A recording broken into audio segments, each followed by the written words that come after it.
prosecution outlined how accounting practices did not. What kind of likeness is that? If they were great artists, they'll be in a museum. Evidence today may signal at least one. I'm fucking fodder for cartoonists now.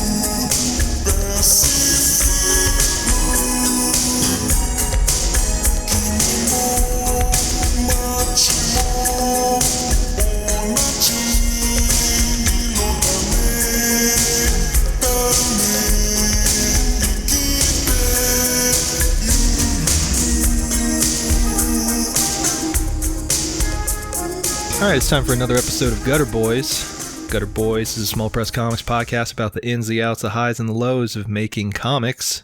I'm your host, JB, with my co-host, Cam, the real Cam this time. Jasper did do a good job, though. Yeah, it was seamless. Down. Yeah, he was cooking. Also, that guy, I got to stand up for my Filipinos. AJ Dungo was a nice guy when I met him at SPX 2019. Oh, shit. Okay, you have met him. Nice. Pinoy right. Pride. Rachna and Caroline are very into AJ Dungo's work, which is why I met him. You know what? I've already forgotten what the context of AJ Dungo was. He was doing some book about a book, I think. Oh, yeah. Okay. It was the one that we made fun of. Yeah, all right. But no. Yeah. I'm not condemning you all for making fun of him. I just want to say, AJ Dungo, if you are listening by any chance, he's not. Sorry about your last name, bro, but cool dude. No, if anything, big ups on that last name. Wasn't the other guy's name Diaper? Yeah. No, I think Jasper called him Diaper. I don't think that's his actual last name. Anyway, on this episode, we're joined with cartoonist and small press publisher of Domino Books, Austin English, to talk about his newest comic, Meskin and Umezo. Really, really cool dude. Very interesting discussion, talking about small press publishing and sort of what that's like on the front lines for him, as well as discussing his process and his approach to comics, which is, I guess you could say, very non-traditional. Yeah. But very, very good stuff. It was good to have him on the show. Hopefully we can have him back because it was a pretty long episode, but despite that, I feel like we didn't even really get too deep into anything. I feel like he does so many things that weren't really able to crack too much. But not to say it's not a good interview. There's just a lot going on with that dude. Yeah, I mean, we mentioned that there's definitely a lot of other stuff we'll be able to talk about. So we're going to have him on a Patreon at some point. So he'll be back. Just give us that sweet moolah, and you'll know what's up. But yeah, so like Cam said, this interview ran pretty long. It was well over an hour. So we're going to keep the intro pretty short. Just a heads up, on the next main feed episode, we have a bunch of shout outs to cover, as well as listener questions, something that we haven't done in a while, that isn't tied to or related to an interview with a guest. You know, the one that I'm thinking of is a very good question. So that should take up a good chunk of time to discuss. So yeah, I guess we'll just get right into the interview. So we're going to take a quick break, and when we return, we'll be joined with Austin English. So stay tuned. We'll be right back. One day, while combing the beach, Ambar and Alana discovered a pair of beautiful medallions. What happened next changed their lives forever. The Santos Sisters will have you laughing from cover to cover as they fight crime, date dumb dudes, and just deal with everyday life as young women in the world. Coming in at a whopping 56 pages. This comic is printed with a 4-color web press on decadent newsprint. All that for just $5? The #1 source for underground comics in Chicago, Quimby's, says this about our comic. A style that's part Archie, part superhero, part snark, but it's all fun. And we think that's just sick. The Santos Sisters is available now in select comic book stores and online at santossisters.com. Rust Belt Review is a quarterly comics lit magazine featuring serialized and short-form comics from some of the most exciting cartoonists in the small press scene today. Volume 1 features work from Gutter alums M.S. Harkness, Audra Stang, and Caleb Orecchio, along with work by Andrew Greenstone, Sean Knickerbocker, and Juan Jose Fernandez. You can order your copy of Rust Belt Review today by going to rustbeltreview.org. Enter in promo code GUTTER to receive $2 off your order. Again, that website is rustbeltreview.org. Promo code GUTTER. Athenium Comic Art is an original art website for some of the best cartoonists in the business. They currently represent Remy Boydell, Marie Capel France, Nicole Gu, Jonathan Hill, Emma Hunsinger, Casey Nowak, Micah Song, and Tilly Walden. Athenium Comic Art gives fans the opportunity to own an original piece of art from their favorite comics and support the artists that they love. In their short time in business, they've already shipped many iconic pages out to hardcore fans across the globe. Don't miss out on your chance to own a one-of-a-kind piece of history. Check out their website, atheniumcomicart.com, and type in Gutter Gang at checkout to receive free shipping on your first order. Again, the website is atheniumcomicart.com, and the code is Gutter Gang. Tired of the same old comics? Why not try Clusterfucks Comics instead? Clusterfucks Comics is a black and white anthology comic zine featuring some of the best underground comics creators today. Creators like Adam Uter, Brian Judge, Isaac Roller, Cameron Zavala, Miguel Aguilar, Dylan Henty, Jared Cody Wolf, Paparotti, Umberto Tonella, Matthew Grant, and so many more. You haven't heard of any of those people? Well, fuck you! Grab a copy and discover their amazingness today, you uncultured swine. The first 3 issues are available now, with the 4th issue debuting in April. So go grab your copy today at kamiescomiccorner.com/comics with an X, or follow them on Instagram at Clusterfucks Comics. Clusterfucks Comics. Comics you can clusterfucks with.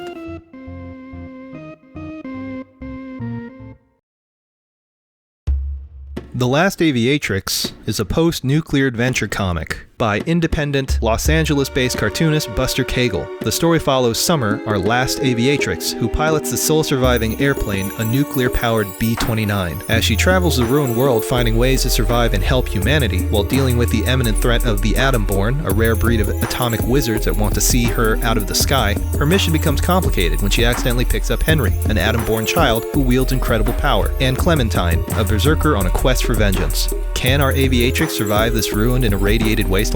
Every issue can be read for free on bustercagle.com/comics. Paper copies can be ordered as well, but you can still read it for free. If you like wizards or warplanes, go check it out.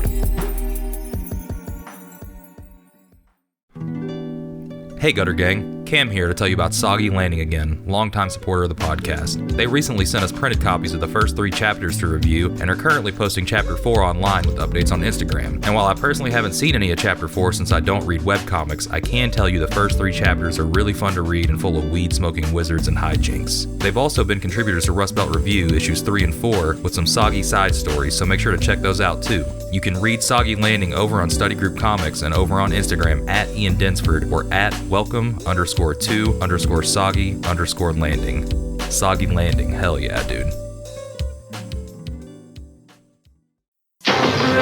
Now, back to our program.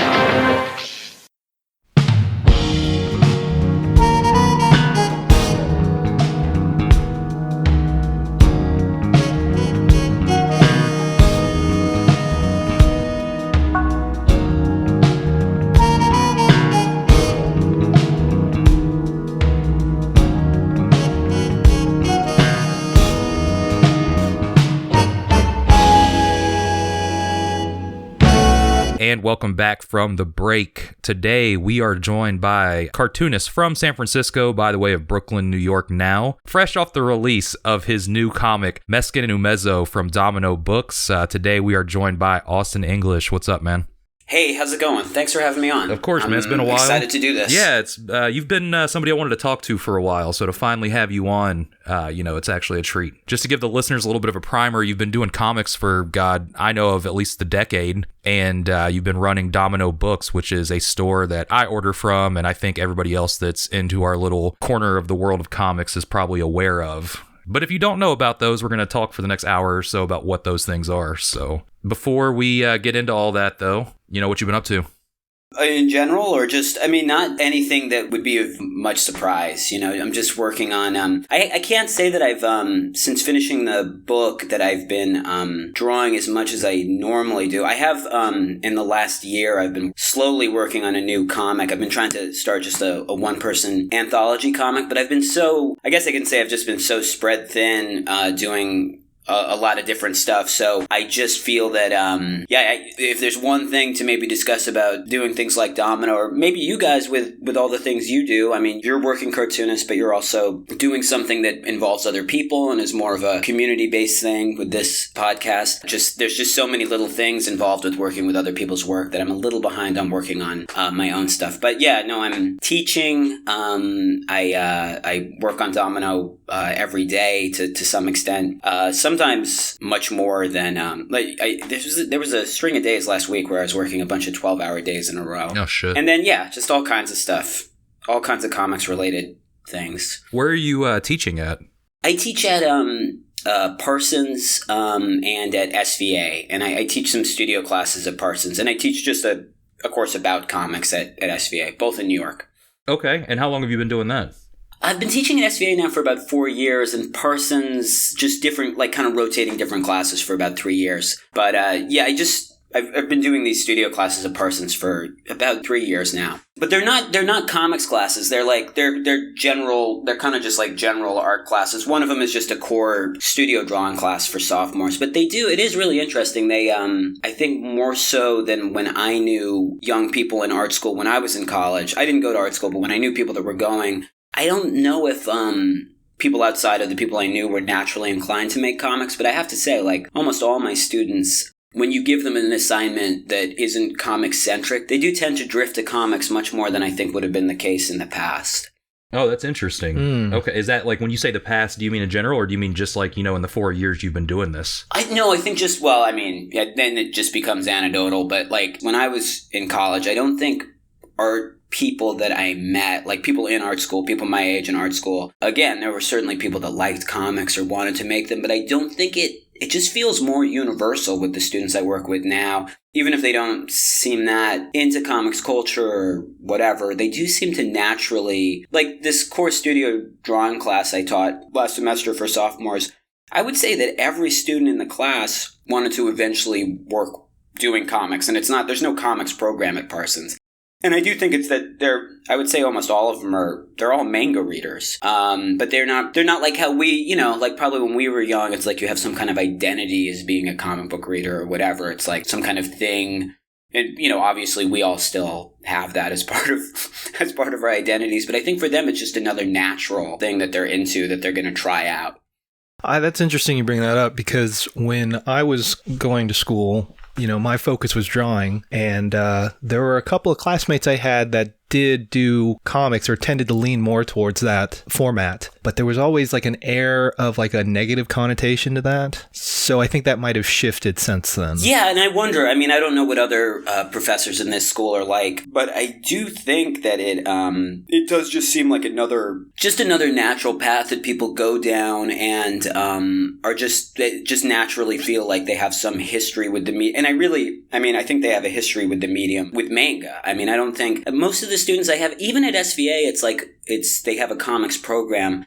And this is something that I think has changed in the 4 years that I've been there. It seems to me that people in their early 20s are, in the beginning when I taught at SVA, there were definitely people reading pamphlet, Marvel and DC stuff, and some, but much less than you'd think, alternative comic stuff, art comic stuff. But predominantly 4 years ago, it was mostly manga readers. And now the general sense I get is that it's like most of these like 19 and 20-year-olds, they seem to mostly be engaged with manga exclusively. I'm sure there's anomalies, and I'm sure there's people I'm not getting a sense of what they're tasting and what they're interested in, but that's what they seem most aware of, and they seem to know the history of in the way that maybe when we were that age, we would have known the history of alt comics or mainstream comics.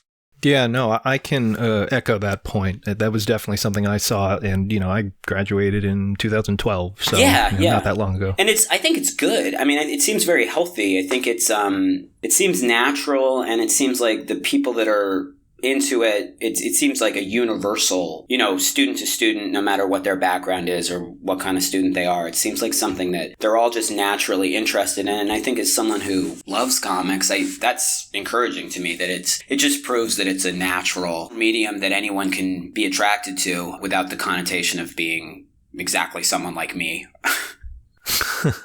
Yeah, and I think that also speaks to sort of the cultural impact of comics in Japan and how that sort of spread out globally compared to, I guess, the current status of comics in North America. I feel like in Japan, they take the comic medium more seriously, or at least they don't relegate it to just being this like children's thing that's meant for like Disney adaptations. Yeah, I agree. I think maybe they just want it to be enjoyable. I think that might be, that seems healthy. Yeah, it's more connected to like the everyday lived life right there compared to here. Like you're not going to see some like random suit business guy, reading a Chris Ware book on the bus or whatever. Like, well, and it's just not a thing. Sometimes. Yes, I think it's more so integrated into the culture there and not like a subculture. Yeah. Oh, totally. Yeah. But I think here it's like, I go on Wednesdays, I go to pick up new comics in a mainstream comic book store because it's just a habit. Not to dox you, but lately I've been going to Midtown Comics, the Grand Central location. Okay. But yeah, I go all around, and really I just go.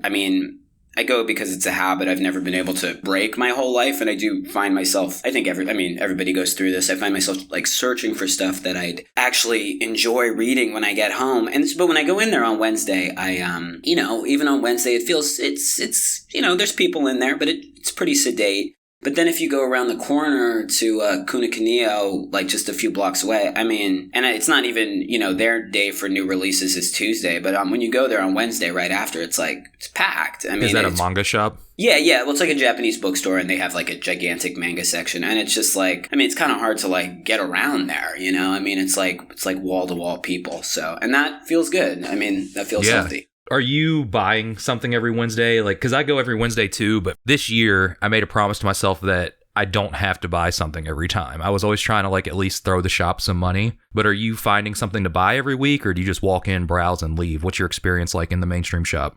I think I have the same guilt that you do, where if I go into any bookshop, if I go into a used bookstore, I can't. I've worked in so many bookstores that I just can't leave and not buy something because I feel like I'm paying for my time in the space. But I do have to say, going into mainstream comic shops, and it might just be because I'm not as engaged as I should be. I struggle. I really do struggle to find stuff, So maybe I'll just buy I tend to buy like a lot of cheap reprints of stuff, those $1 reprints that they do. Yeah. But yeah, I kind of have fallen off going that much now because and it's just because I'm not, I just don't know I don't have anyone that I know that is into that particular form of the medium anymore. So I hate to write any aspect of comics off because we never really know what's truly happening in any corner. We only know what we only know a snapshot of it. But for me personally, I just have no basis to what to look for anymore. And when I just try to scan the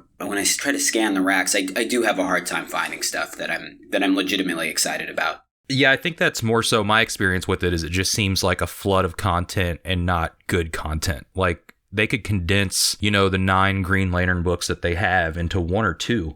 And I feel like, they're just overstretching, everything right now, just trying to get as much content out as possible. Yeah, that's what it seems like. But there must be some model that they think works, or who knows? It must somehow meet the bottom line or be enough to justify research and development. It seems to me so dysfunctional that I'm like, how could this work on any level? But it must.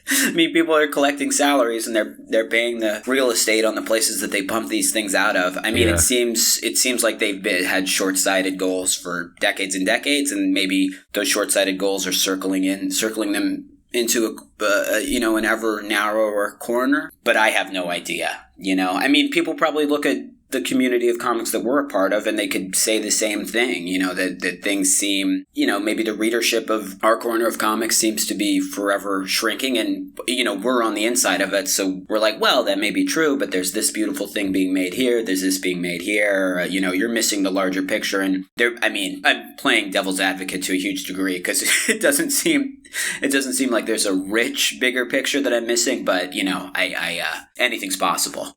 Yeah, well, I do want to talk about your work, but since we're already talking retail and retail spaces, I do want to talk about Domino Books, and it just seems like a natural progression to go there. Oh, sure. So, it is one of the tried and true pillars of indie comics distribution. So thank you for that, for giving creators a place where they can sell things. But also, it seems like it's very well curated by your vision for what it is.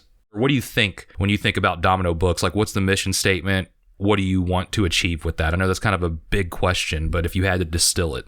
Oh, no, that's a fine question. The thing that I always try to say, and I get that it might not make much sense or might sound disingenuous, is that I kind of think of it as anti-curated in that, and I've said this in the past, that there's things on the site that aren't necessarily my taste because I'm not so interested in my own taste. And I think that's kind of like a false narrative to fall into, that it's like I have a view on what's good or what's important, and I curate things through my own taste. I don't think any one person's grasp on any medium is particularly interested in. I'm more interested in a portrait of what's happening in any given moment that's as expansive as one person can handle. And I'm interested in it being left to, on one level, I'm interested in being left to the readers, but I'm equally interested in if something comes in that I see out in the wild, or someone sends me something and it has something to it that I can't necessarily engage with myself, but there's something to it that seems intriguing, or it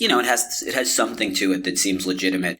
If I bring that in, and this happens a lot, someone who's interested in that will contact me that I never would have been able to seek out through that random connection of bringing in a book or bringing in an artist that I don't understand or has no connection to me, or I just can't wrap my mind around, or maybe even somewhat dislike. And that'll bring in someone who does get that, who I might be more into or more close to my own personal tastes that I never would have been able to have a connection to unless I brought in that other book.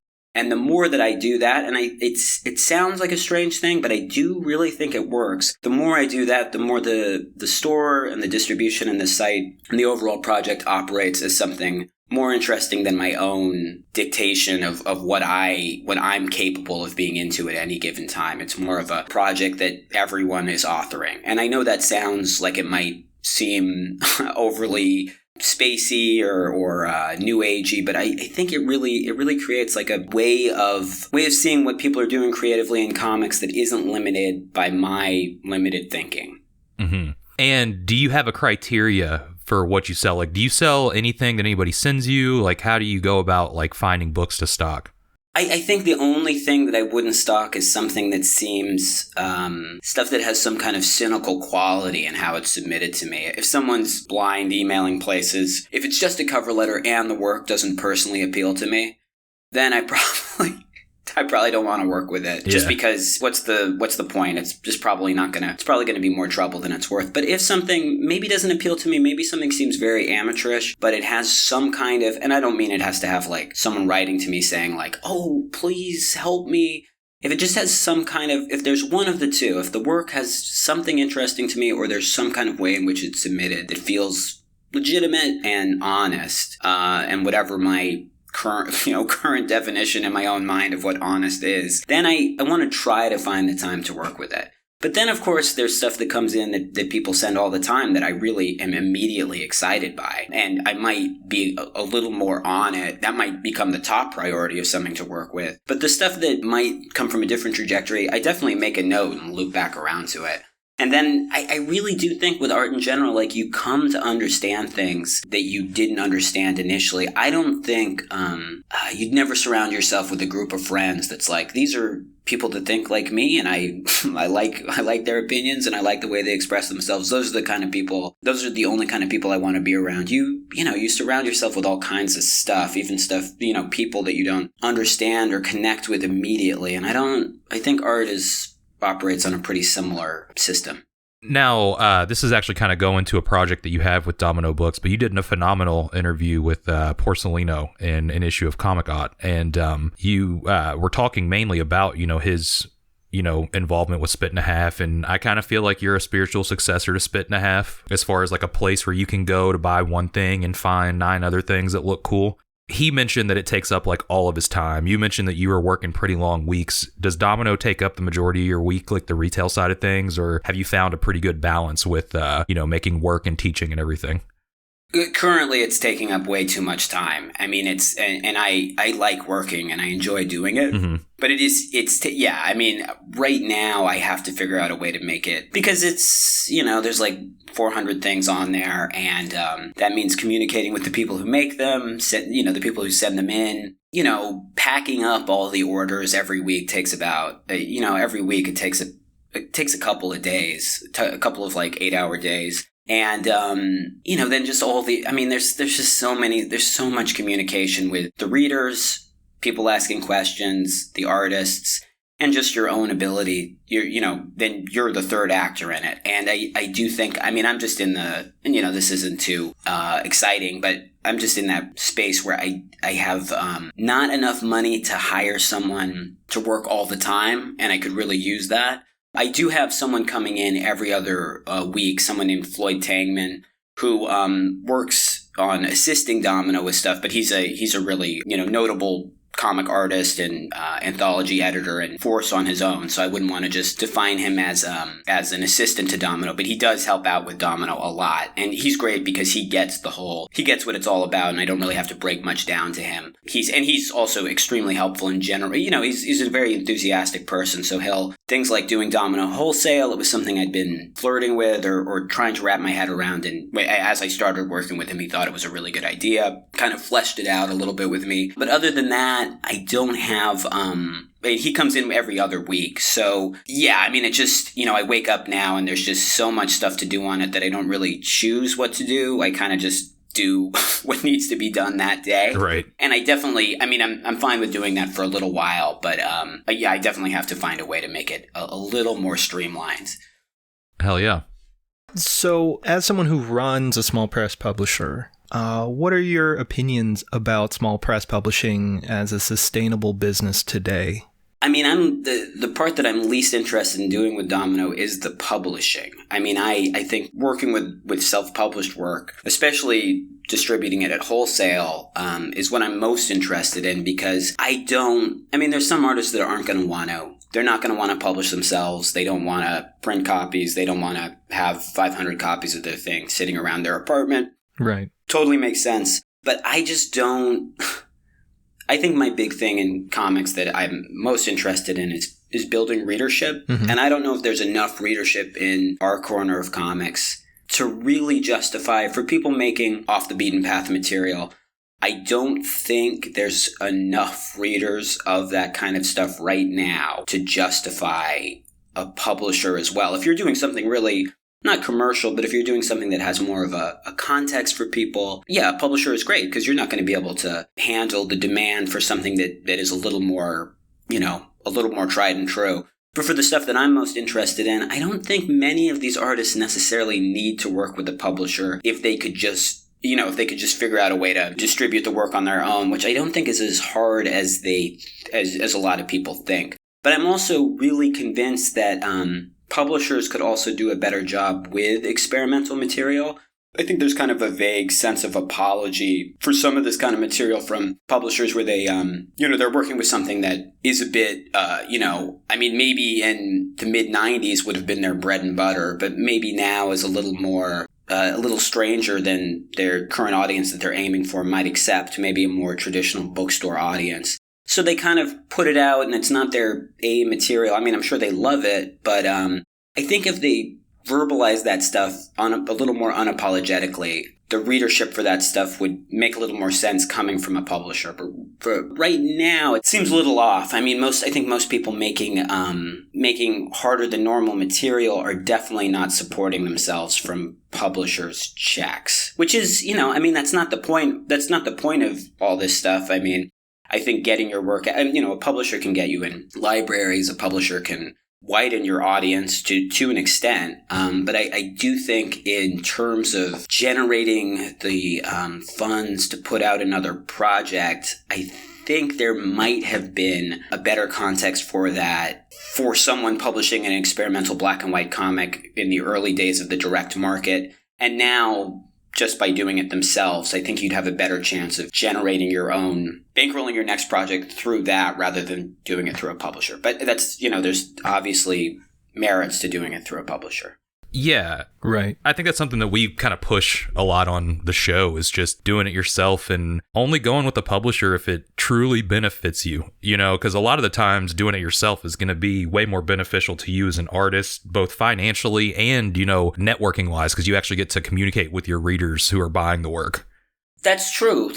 I mean, I think you see who's, you do. I mean, putting something in the mail and sending it to someone is a pretty, it's a pretty nice thing to do. And it is kind of it's a beautiful thing. And you do get, no one can take that away from you with self-publishing. But I think in both aspects, there definitely needs to be a way to, it's like I'm of two minds of it, because I look at who orders stuff from Domino, and there are, sometimes I'll be with cartoonists and people will say, well, who are the readers for this stuff? It's all other cartoonists. And I really can say that that's not true. There are hundreds of people that aren't highly online and aren't cartoonists. I mean, maybe they're cartoonists in private, or maybe they're going to be cartoonists at some point. But there are so many people engaged in this stuff. I mean, you guys probably know this as self-publishers as well. There's so many people engaged with this stuff that aren't part of any community or aren't vocalizing their opinions everywhere, that are deeply engaged with this stuff. And I think there definitely can be more, because I think the work that comes out of this corner of comics is really, I've never lost my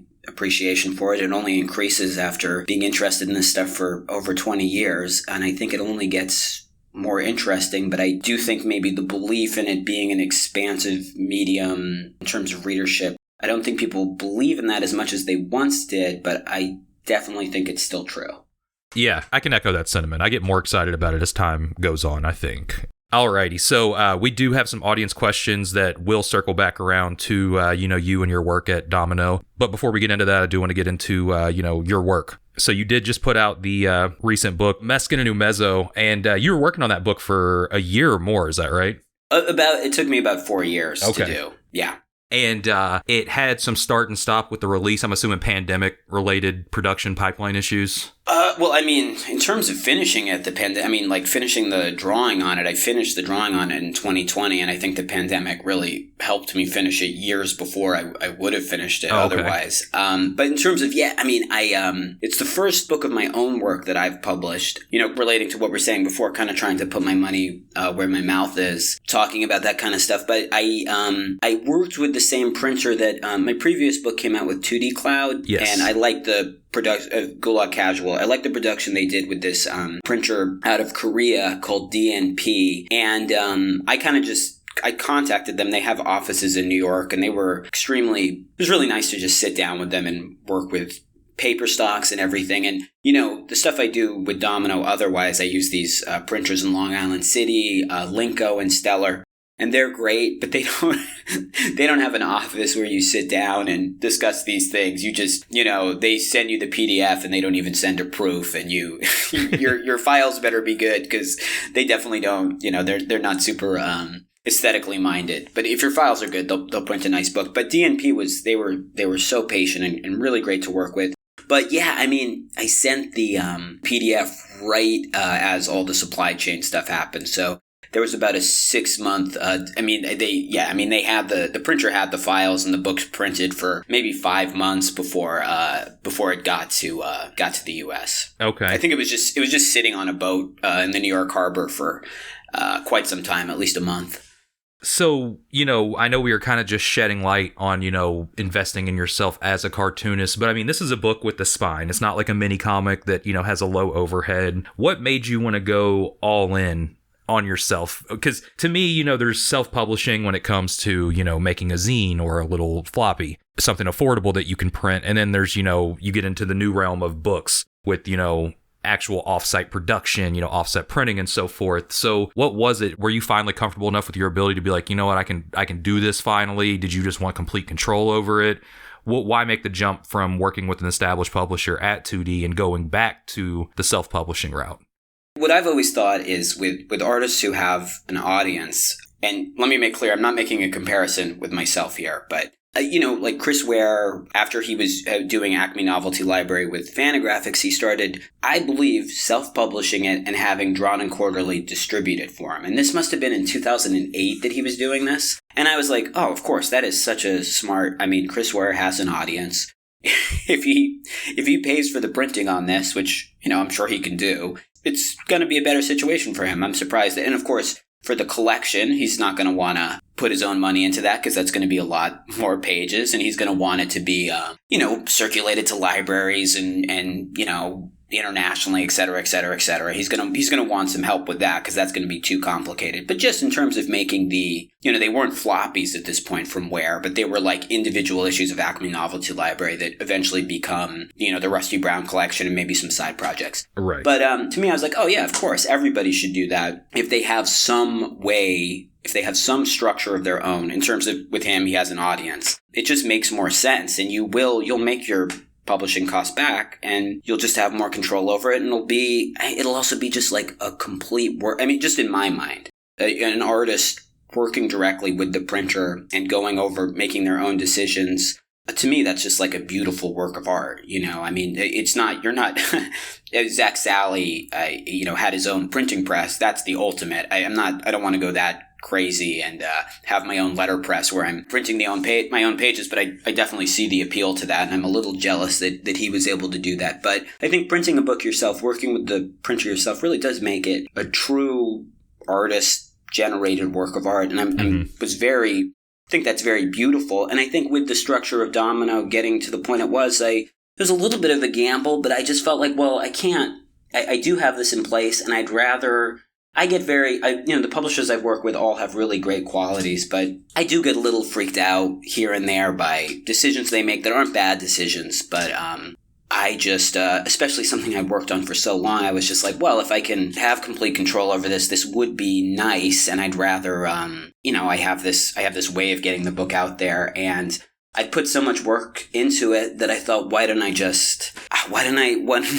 do what I believe in and try to get this out there in that way. And I'm really happy with it. I think I'm so happy that I did it. And it's also like, kind of establishing, I try to think of this stuff with the future in mind as much as possible, and figuring out a way to do this. And if it worked out, no matter what happens with working with publishers in the future, I'll always have this, I'll always know that I can accomplish things in this way. And I can just, no matter what happens, I'll always be able to count on doing it this way. So going back to the book, I wanted to first talk about sort of how you built the book itself, like sort of what that process was like. Was there a script? Were there thumbs? How did you go about going from point A to point B? And then also I wanted to talk about the materiality of the pages, sort of how a lot of stuff is purposefully left in. They very much do look like scanned drawings, like there's snippets of like folded paper on top of one another. I just find that really interesting. So I wanted sort of your take on, or at least your thought process into making this book. Sure, totally. Where should I start? Do you want to, they're all interesting questions. Do you want to prompt me on one? Sure. So let's go to like the very, very beginning of what became this story, this comic. That's it. Yeah, I can, that actually has an interesting answer. Hopefully. I wanted to start the work off by having two characters talk to each other and start to see what they talked about. And then I worked on it for about a year and a half, and I had these two characters interacting, and they had the beginning of a conversation, and then about, and I don't thumbnail anything out, because to me the fun of making comics is to sit and draw them and make a finished drawing. Yeah. And so I was doing these full pages and kind of trying to, get the tone of what, each page was going to, what the tone of the project overall was going to look like, and trying to push myself to make some attempt to ground things a little bit more, so that I love experimental comics. My own work is probably viewed as at times being incomprehensible. But I also really like, the most traditionally told comics of all time. I like Little Lulu. I like Kurt Swan. I like Golden Age comics. So I thought, well, if I like those things, maybe I could try making something that's a little more comprehensible panel to panel. That'll be a fun challenge to do. And I know this book is not anywhere near Little Lulu, but I did want it to be, well, if these two characters are talking, maybe it can be, there can be more of a, to me, my previous stuff is storytelling, and I think I didn't want to work in a new way to make an apology before working another way, but I wanted to see how far I could get working in a more reined in way. Mm-hmm. And so I started working on this and making an attempt to make the characters just a little more consistent, but still make it interesting for me to draw. So I had them talking for about 20 pages, and then I kind of finally hit on maybe what I thought would be interesting for them to talk about. Kind of improvise. I had ideas of subjects that they'd get into, and then I'd sort of improvise the dialogue as I was sitting down to draw. I'd have an idea. I finalize what the dialogue was going to be when I sat down to draw the page, and then draw the scene, draw the expressions in the scene around that. And so finally, through doing that for about 20, 25 pages, I came up with, I felt like they finally hit on something that was much more interesting for me to have them discussing. And so then I went back and re-edited. That took about a year and a half, maybe. I might be messing up the timeline a little bit. But at some point I was like, okay, well now I feel like now they're talking about something that's actually much more inherently interesting to me, and it feels like these characters are interacting in a way that something's going to happen with them. It's a pretty corny observation, not very pretty obvious, but I think stories are about people interacting. It's about characters having some kind of interaction or something happening between two people.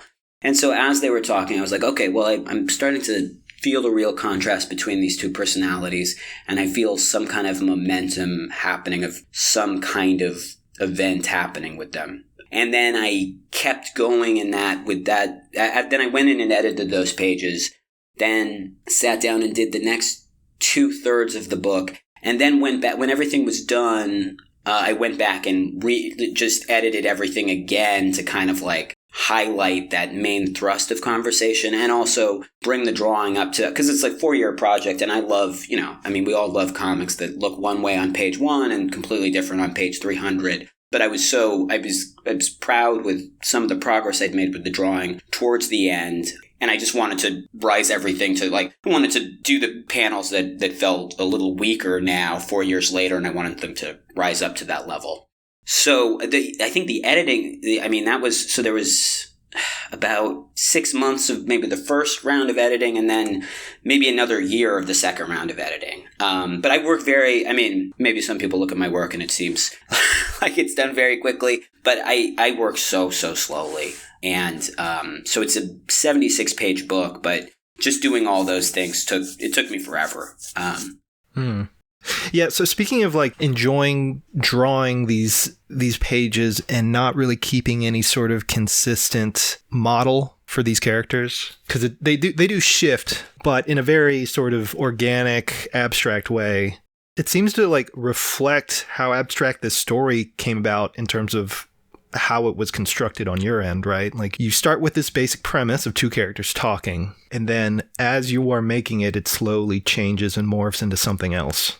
Yeah, I really made an effort to rein the characters in more than they have been in the past. But I acknowledge that they also, it's still, the stuff I'm doing still fundamentally disobeys. And it's not an act of rebellion. I think anyone that makes atypical work, they're not doing it. I think unsuccessful experimental work is trying to make an experiment. I think most experimental work that I'm interested in, it's someone trying to do their best. And what they end up with is something, they're trying to come at the center, and it, through their own way of doing things, it comes off very different than that. I think in the past it's been very hard to follow who is a character in one drawing to the next one. I think this one is definitely closer to a form of consistency of the characters, but I mean, compared to maybe a Tubby comic, it's very much not that way. I just I think, like lots of cartoonists, I take influences from all kinds of things, and I love I love experimental painting and just all kinds of image making, and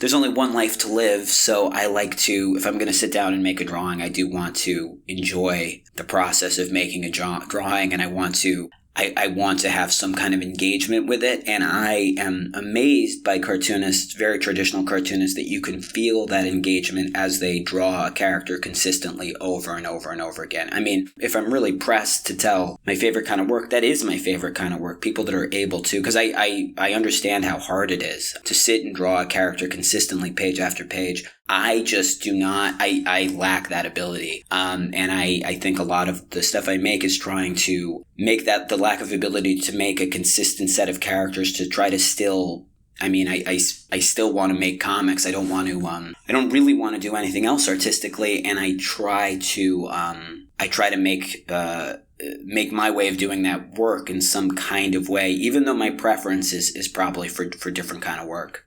That is something that I would say most cartoonists and artists in general tend to bring up, is that, any sort of weakness that you may, quote unquote, weakness that you may have when it comes to your work, it's best to use those weaknesses to your own benefit.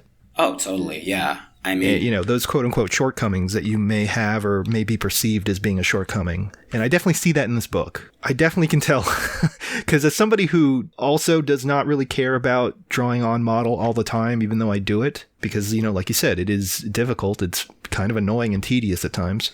The freedom that you have with these characters is something that I'm actually a little bit jealous of, to be honest. Just being able to approach each panel while, like you said, there is sort of a line that follows them, so you can kind of follow who is talking and who's doing what. But those slight variations and changes in the features and whatnot, it's like, I don't know, I can tell you're having fun drawing the book.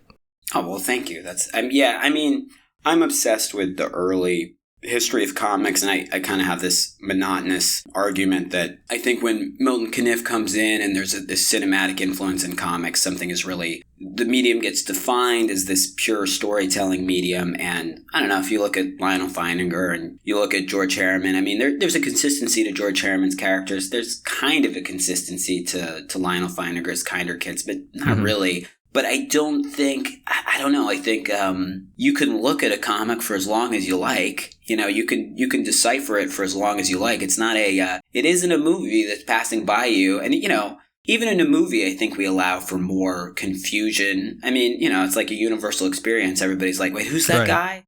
Or, like people are walking out and they have their own interpretations of a movie. And I don't know, I do think you can trace it back to Caniff, where people are like, what comics does best is just tell the story. You hear, I read a lot of interviews in Alter Ego, and, everyone, if you listen to older and even Bronze Age practitioners of comics, they've internalized that, and they make brilliant work, I think, as pure storytellers trying to, like someone like Toth, it's all about simplifying things, and I think he does it beautifully. I think other people do it, in a more hammy way. I think there's a real, it's incredible what some people do with their approach to simplicity in comics. Some people, it's kind of embarrassing. Yeah. And holds the medium back, I think. But I don't think I don't think any other medium has defined itself in that way. And so I don't see that as the only path. And I don't see that as the only path to storytelling. I think vague storytelling or boring storytelling or incoherent storytelling, I think those aren't deficient forms of storytelling. They're just underrepresented. Yeah, no, 100%. But that's just self-justification, so... So before we get into listener questions, I'm just always curious about schedule. I know you were saying that you're constantly busy. Do you carve out time to draw, or do you kind of just squeeze it in when you can? I'm trying right now to get ahead of a lot of things. I just had I had a show of some of my artwork in the city, and I spent a lot of time doing stuff out, making drawings that aren't connected to comics, which used to be a lot easier for me, but now is much, much harder. But I'm trying to get ahead on a million things. There's a gallery in San Francisco called Et Al, and they they think they have this additional gallery within a bookstore that they made. And I've been doing this adaptation of a chapter from The Possessed, or some people call it Demons, by Dostoevsky. Okay. I've been just adapting one chapter, and they wanted to show that I've just been working on it for this one-man anthology comic that I'm trying to do after working on the on Meskin and Umezo, and I've been so slow on making comics since finishing the book. So it's taken me like a year to do 8 pages on that story. And I actually now, next week, I need to sit down and finish that. And when I'm really working on comics, I can keep a pretty good schedule. I can sit and work. I mean, I tend to draw really late at night when everything else is done, so I don't have to worry about anything in the day changing or some crisis coming up or some change in, emotional makeup of the day. So I tend to, if I'm really in a good zone of working, I can sit down at 10 and work until like 6 a.m. or something like that. That's what I like to do. And if I do that, I can do that for days and days and days. And but I'm just not in that phase right now. But I have to get back on it, hopefully next week. Hell yeah. Alrighty, so we are going to get into listener questions now. As always, if you want to participate on the show with our guests, keep an eye on our Instagram feed. We usually put questionnaires up there. You can also follow us on Patreon at gutterboys.top or patreon.com/gutterboys and submit questions there as well. Okay, first question comes from Instagram user Christopher.dale.s. They ask, any specific comic or panel that haunts you that you can't quite get out of your head? That's a good, that was one of the ones that I couldn't come up with an answer to. I saw these. Maybe I shouldn't reveal this, but you guys did share these questions with me first.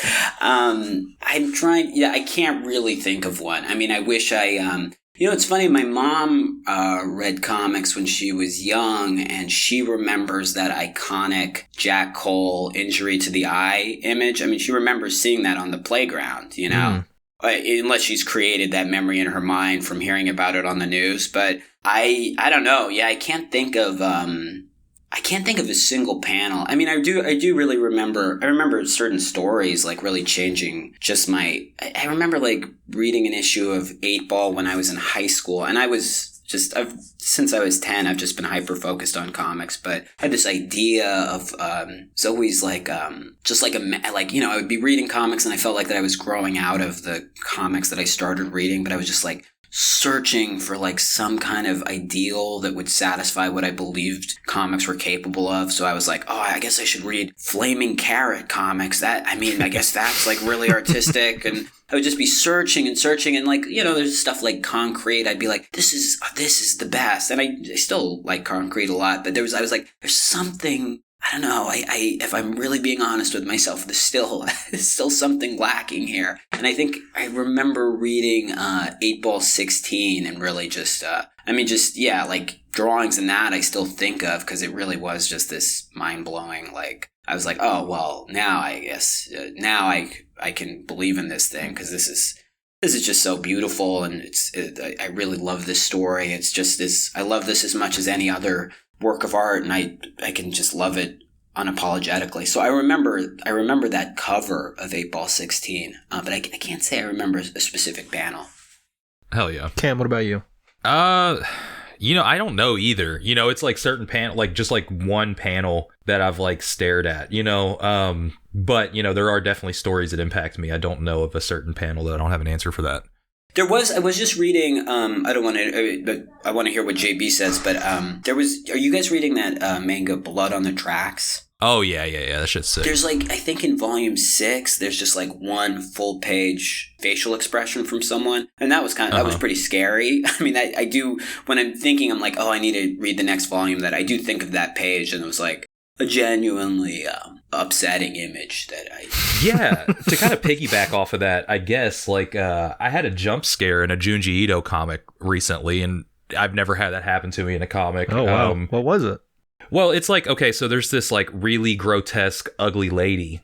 And he was illustrating this sequence where like this lady, he was like, a character was flipping through a magazine. And then like eventually the face just shows up. But the way the page breaks were going, like you just see him flipping through this. And then all of a sudden you just see this, you turn the page and you see this giant scary face. And it's just like, oh shit. Okay. So I guess I kind of had like a reaction. But it hasn't stuck with me for life or anything. That was just like a recent one. Yeah. Yeah.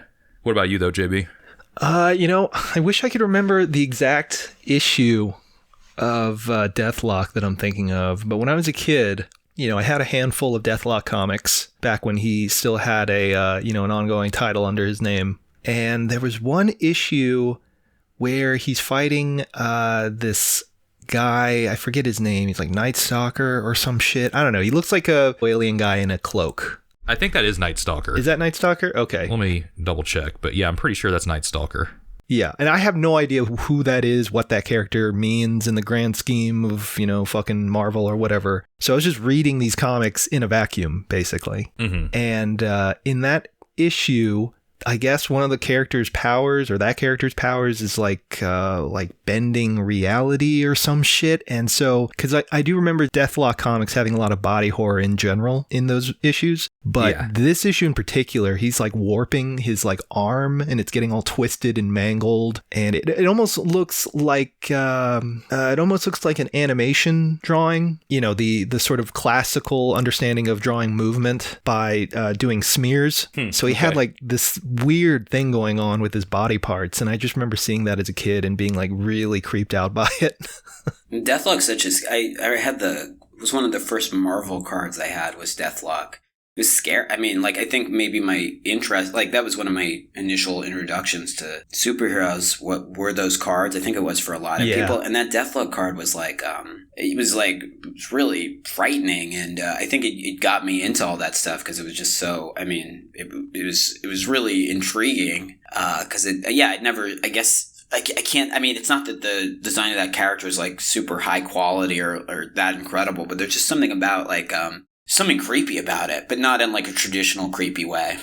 Yeah, I know what you mean, because the way that character is designed is very much a product of the time, sort of like that of the Big Two. But he also looks like something you would have seen in like an old EC horror comic. Yeah, just updated to that sort of modern approach to superheroes at the time. Yeah, and I think seeing it maybe in the mid-90s, it was like very, I think that aesthetic had maybe, that kind of Bronze Age aesthetic had kind of died out and wasn't, if you're 10, you don't have any other context for it. So it's just this kind of like, it's kind of this like future that never happened kind of thing. Yeah. Like a memory you think you had, but don't remember. Yeah, totally. Alrighty, next question on Instagram came from a two-parter, came from no_good_ny. One, when's the new issue of Comic Art coming back from the printer? And two, how do you source/gather writing for each issue?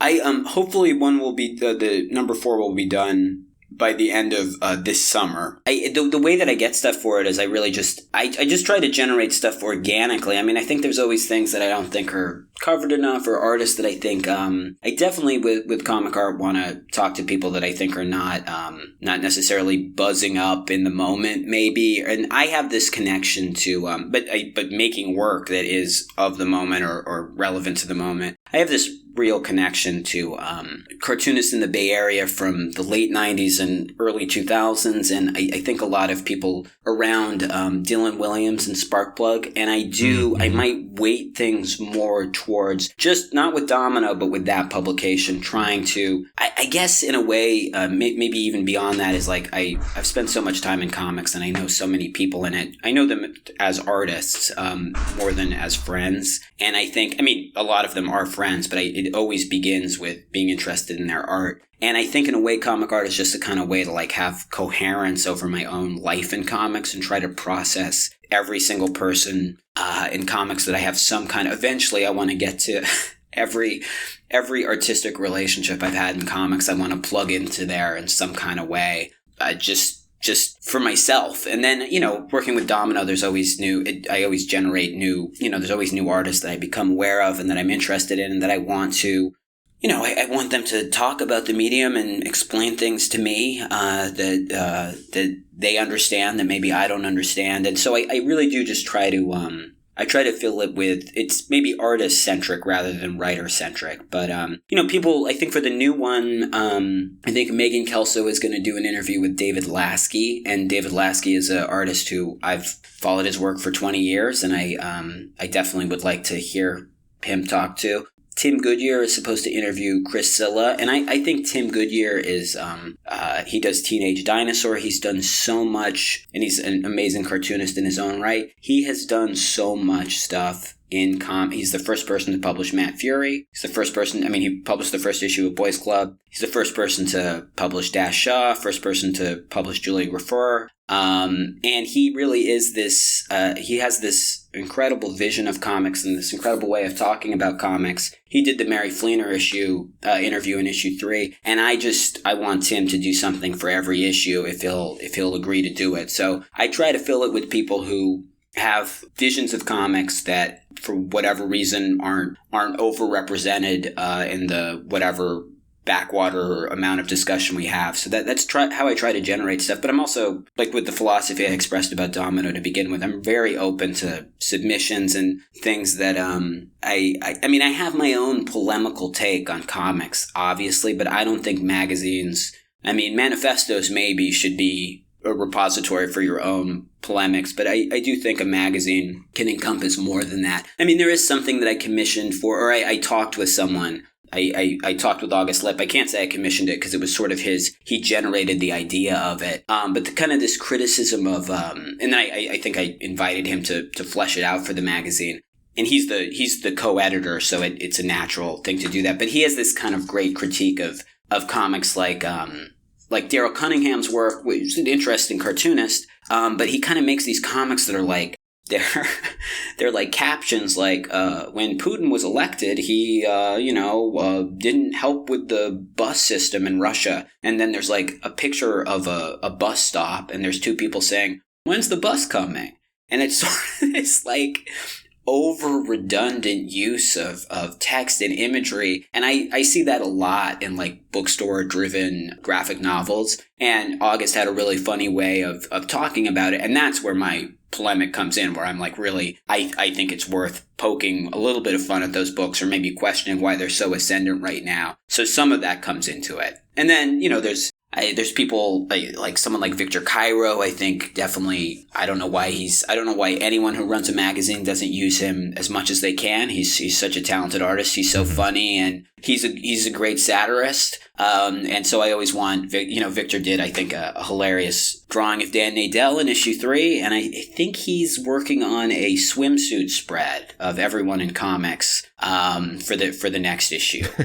So, and I think Victor's stuff gets written off sometimes as being this like visual assault. But I really see him, and it is that, but I see him as being his work is so intelligent, and the writing component of it. I think people don't always engage with the writing part of it because they're just blown away by the imagery. But if you sift through all the narrative components and the writing and Victor stuff, it's incredible. Like it's, I think it's just as, he's making fun of people, and I think he makes fun of them a little more cruelly in the writing. And it's also, I think his work shouldn't be written off as cruel, as its only thing. I think there's a lot of heart in it too. So to me, his work is fascinating. So I always try to work with him. Yeah, Victor's definitely the Joker of small press. Well, I'm neither gonna endorse or disagree with that. I'll let you guys say that, and we'll shout out see. Victor. Victor's a pal. Shout out Victor. Yeah. Peace and love, Victor. All right, next question came from Ryan Cecil Smith, two-parter here. What's the most boring, basic, non-zany comic that you love? Your taste is so wild. And ask about money. How does he support himself? How sustainable is his job? I'll just, the first one, I think my favorite genre of comics is boring comics. I think, to me, those Mort Weisinger, Kurt Swan Superman comics, they're kind of boring. And I think comics does boring really well. Like, I like sitting with something that's just like, kind of like dying on the page, kind of static. And I think think Hellblazer is kind of a boring comic. It's just a lot of talking. And I just love comics that are just, that are people just maybe kind of lifelessly drawn, wandering around. I can't really explain it, but I think a better question would be like, is there a boring comic that I don't like? Because I really... and the other question is, I do think, I think one of the values of this show you guys do is that it talks about issues related to making comics and issues around the industry, and I think people get a lot of information from it. So in that spirit, I do think it's important to note that with Domino, I never had a nest egg for it. I don't have, it's completely built from the ground up. For 8 years, I worked as a delivery from when I was 27 to 35. I worked as a delivery man for a bakery, and every day I would take in New York, and every day I would take the subway all over New York and just carry around cakes and cupcakes and deliver them I got paid $20 for deliveries below 59th, $25 for deliveries between 59th and 72nd, $30 for deliveries above 72nd. So, some days you'd make $40, some days you'd make a couple $100. But it was, I kept Domino together with that as my main income for many, many years. And slowly, I think there started to be enough stuff in the Domino store, and enough of me. And for years, I did Domino without a computer. I processed all the orders, and I had a flip phone for a long time. So I would process all the orders I would use the computer at my old university to scan things, and I would process orders through an iPad that I had. So finally, through there being a lot of stuff on the site and I would publish work that way too. I published the first 2 issues of Comic Art without a computer and edited them, in other places, and kind of kept the whole thing together through like an external hard drive. And just through momentum of just doing it for a long time, I think it started to turn a profit. And I would make money through selling artwork, but not enough money to sustain myself month to month. I would usually, if money came in from selling art, to me it would be something where I couldn't really hold on to it because I would probably just chip away at it, like buying a book here. It wouldn't be enough money to, to change my day-to-day life. So I would usually, any money I made from selling a piece of art, I would sink immediately into publishing a book just so that it was something done with it. But yeah, just over time, the store started to make more money, and it made enough money where I could, afford buying a computer, which really allowed me to add stuff to it much more freely. And I think it allowed me to process stuff a lot faster. And I don't think anyone had any complaints about work being added or orders being processed previously. But I think ramping things up really did make the audience for Domino expand. And I think because the infrastructure, if I could recommend one thing to anyone doing anything, it's don't start top heavy, because slowly getting stuff to a point where it was doing enough to generate enough money to put back into it and improve it, I think having that infrastructure that was kind of developed over 9 years really, really helped. And now I support myself primarily through Domino, and it's a mix of making artwork, a mix of teaching, and Domino. All three of those things don't generate a ton of, on their own. They'd be tough to live on, although maybe barely, but all three together kind of work out. But I do think I would say that the cliche of maybe needing a lot of money to start doing something like this is, in my experience, not true. I do think you have to like to work, and you have to like doing this stuff. And I think if you enjoy this stuff, I think that's enough of a nest egg. Hell yeah. All right. Next question from Instagram. Instagram user Baracko Beagle asked, okay. How important... Yeah, I know.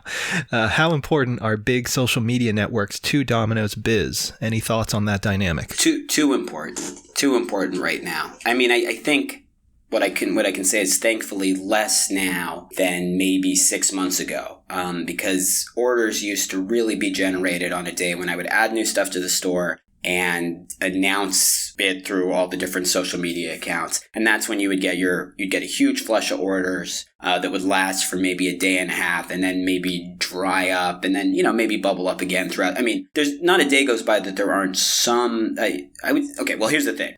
Initially, there'd be maybe 10 orders on the day that you announce something to social media. And then maybe the next day, 5. You get to the other days and it's like 4, 3, 2. It dwindles. I think what I can say is that announcing stuff on social media still generates the most amount of orders, but I would say it's pretty consistent. Now I can maybe not announce stuff for a week, and there are enough people checking the site without going to social media first, which that's what I'm really hoping for. But I also do not, I've mentioned that there's an interview where Prince says, I don't know about this whole internet thing, this whole internet fad. I don't know how long this is going to last. And that was like 12 years ago he said that. So, clearly it's lasted another 12 years. I do not personally believe that I don't want to put all my eggs in the internet basket. I hate the internet. I use it every second of my life now. So I'm a huge hypocrite. But obviously there's beautiful things about the internet. One of the things I've tried to do with Domino recently is this Domino wholesale idea where I'm buying comics in bulk from mini comic creators. Instead of buying 20 copies for the store, I'm buying maybe 50 copies from them, 30 of them for this wholesale operation, and I buy those books at 35%, so I can sell them to retailers at 50%. I know retail is dying or retail is struggling, but I do think independent bookstores have a future, and I do think work like the kind that we're interested in has a future in those places, and that's how people outside of our preaching to the choir world is going to find out about them, and I want to try to carve out a path to that as much as possible. Because I just don't want to rely on these Silicon Valley things that we're all addicted to, and we're all generating stuff for. I don't want that to be the way that people find out about this stuff. This is real art to me, and it really matters, and I want it to be independent of these. Even though I use them probably more than anyone I know, they're basically disgusting, and I don't want that to be the future, that I'm always interacting with these things. Yeah, co-signed on that. Hell yeah. Alrighty, next question came from, let me pull him back up here. Speaking of that, if you want to join our Patreon, we're at gutterboys.top. For $5, you get access to our bonus episodes. Yeah, and please subscribe to Domino's Instagram feed, Domino Comics, and it's at Domino Comics. It's the same thing on Twitter, and keep it retweeting. in the machine, baby. Yeah. Alrighty. You don't have to answer this if you don't want, but Instagram user XOXO_Grease asked, "Do you make comics sober?" That's I do. I don't. I'm not. I don't know. I'm interested in psychedelic art that people make without psychedelics. Mm-hmm. So I can't really think of a lot of people that make really beautiful work under the influence. So are there really? If we really think about, I also grew up in San Francisco, so I've heard a lot of burnt out hippies, but I don't think I've ever heard them communicating anything all that deep. So I don't. The ideals of that movement I think are beautiful too. So I don't want to. Anyway, I think maybe I will reward myself after finishing comics with drinking a little bit. But definitely not until I can't make any work under the influence at all. Yeah, some people can. I don't like to. I certainly can't. I know a couple that do actively make work while high as hell, but I don't know about alcohol or psychedelics. I think there's a lot of painters who get into the romance of having some drinks while they paint. But but that's. I don't know. We can get into a whole thing about that. We're already running over an hour at this point. Yeah. I don't want to. We get into that, and that's just going to be another half hour. Yeah.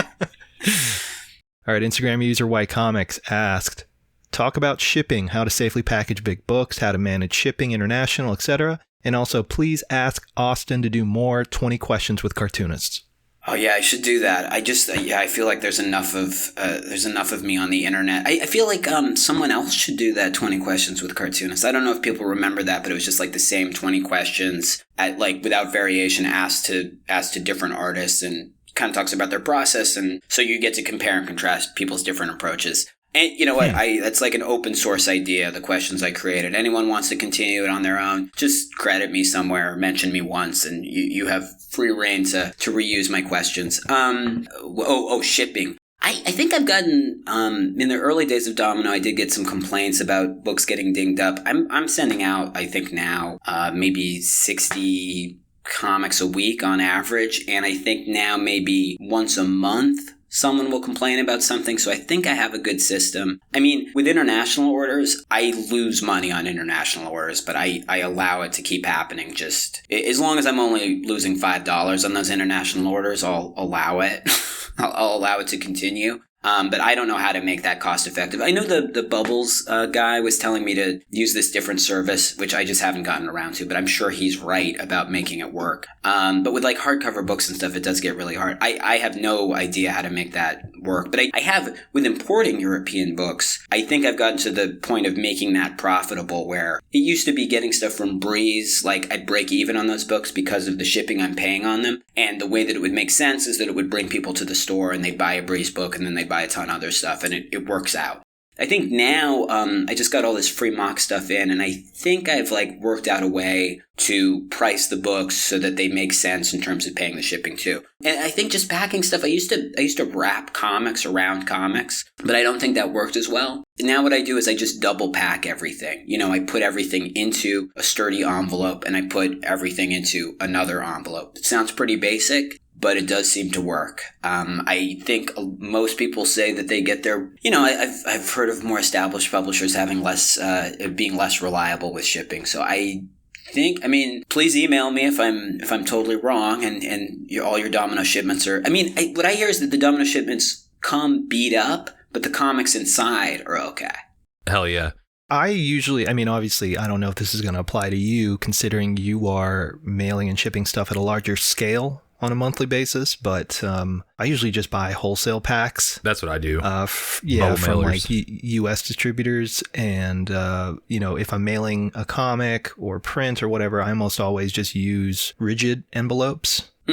Because I feel like the packing stuff, like I know the type of shipping material you're talking about, the ones that have like the additional padding that's inside the envelope itself. And I've always found that stuff to be like, one, it is messy when you open it. And two, I don't really think it does a great job of protecting anything in the long run. And three, I think they're even more expensive than rigid mailers anyway. So that's just my 2 cents. It's worth it because, my fetish is having my customers covered in dust when they open up these packages. Fair enough, yes. I never thought about it that way. You got to make some sacrifices. So. All right. Mike's_not_sane on Instagram wrote, "What's one of the weirdest places you've drawn inspiration for a comic?" That's a good question. I don't think I can't. Yeah, I don't think I really do draw inspiration from places. I do think wherever I'm living is going to dictate the kind of work I make, but I don't know. I guess, I think my comics are a lot of times about people in cramped spaces probably, so I'm sure New York has something to do with that, but I don't know. Yeah, I really can't answer that one because I think I lived in Stockholm for a couple of years, but I can't say that I think definitely like the experience of living there influenced the amount of time I was able to make work and how I was feeling when I made work. But I don't think the place itself, it all mixes in there to some point, but I personally can't pinpoint it. All right. Instagram user Alstagram asked, first few deeply influential comics. It's probably definitely Tintin, just because it was read to me before I could read.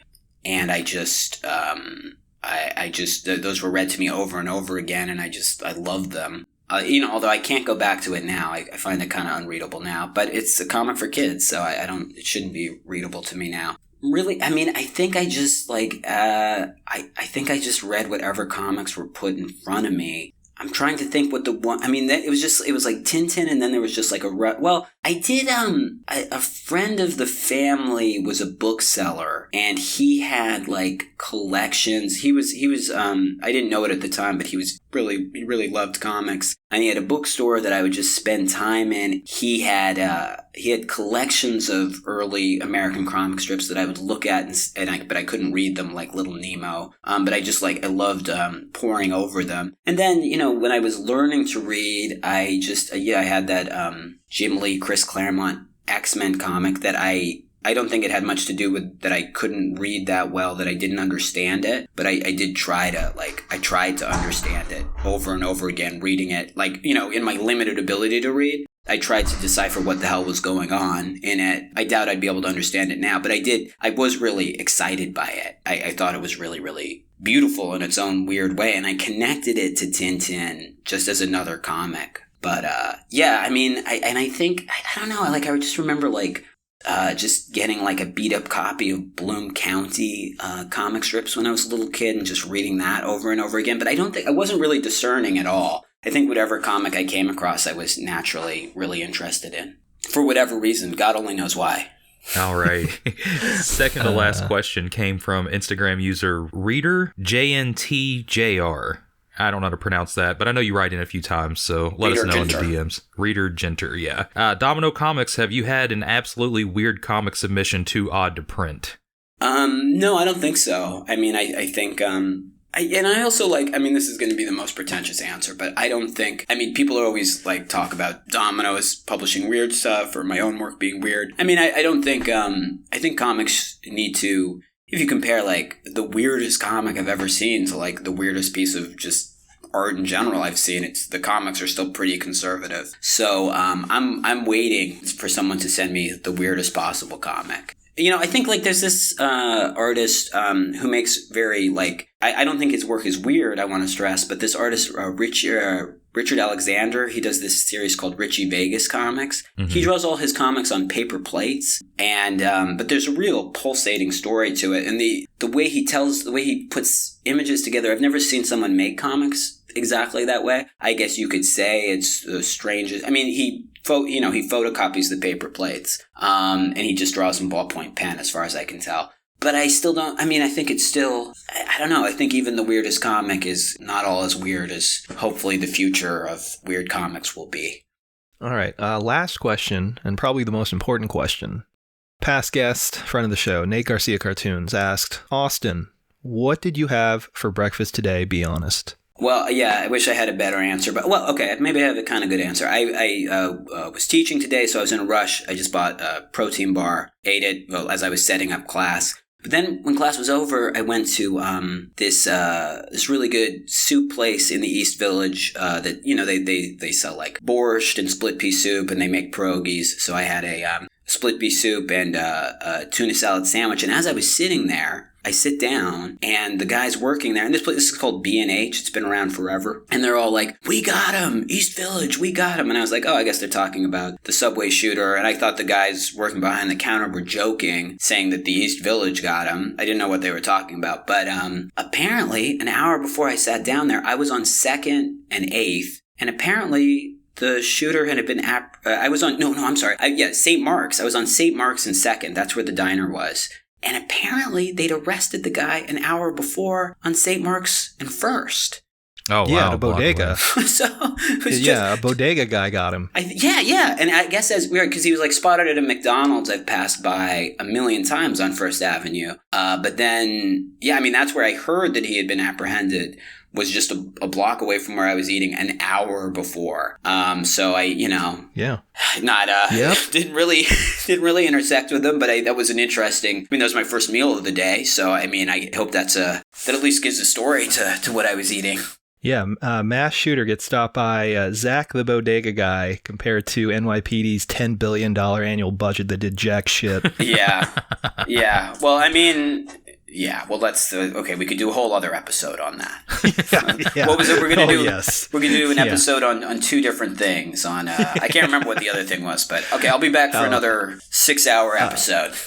I think it was expressionist painters the romanticizing of alcohol and that. Yeah, no, that would be a 2-hour episode. Oh man, I can't wait.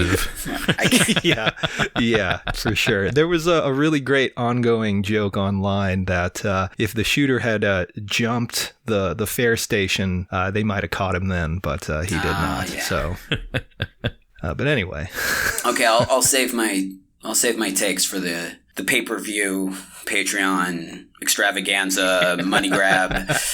Yes, we love it. Well, you're always welcome to come back. But before we do get out of here today, Austin, I know we kind of jokingly said it all. Where can people find you? Get your work and plug anything you need to.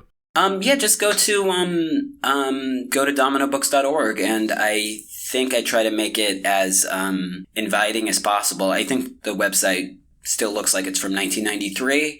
That's coming back. Yeah, that was a nice phase of the internet, and it's very functional. And I think most of what we do is explained there. And then all the descriptions of the books have things written about them, so it all comes from an approachable place. And then, on Twitter and on Instagram at Domino Comics. But I think the site itself is more the site and the books. Maybe just get a copy of comic art, and I think there's a lot of me in all those things, and the book Meskin and Umezo. But those are all findable on the website. Hell yeah. Alrighty. Well, we definitely want to thank you for giving us your time and the interview. And listeners, as always, stay gutter. Thank you. It was so much fun.